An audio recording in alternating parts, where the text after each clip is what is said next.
গান্ধীজির হরিজন আন্দোলন আসলে আম্বেদকরের মহাদ মার্চ বা দলিত আন্দোলনকে চাপা দেওয়ার একটি চেষ্টা মাত্র। কারণ আম্বেদকর জনপ্রিয় হয়ে যান এটা কখনোই গান্ধীজি চাইতেন না। নিজের জনপ্রিয়তা ধরে রাখবার জন্যই তিনি তাদের হরিজন বলে সম্বোধন করে তাদের পক্ষে কিছু লিখবার চেষ্টা করেছিলেন ইয়ং ইন্ডিয়া পত্রিকায় বা পরবর্তীকালে হরিজন পত্রিকায়।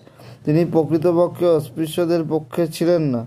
তিনি সাম্প্রদায়িক বাটোয়ারা নীতির সময় হিন্দুদের আলাদা আলাদা নির্বাচনের দাবি হিন্দুদের যৌথ ঐক্যের জন্য নয়, বরঞ্চ নিজের স্বার্থ চরিতার্থ করবার জন্যই মেনে নেননি।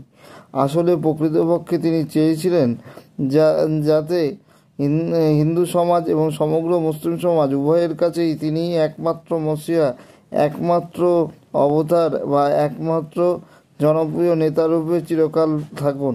তিনি আম্বেদকরের প্রভাবকে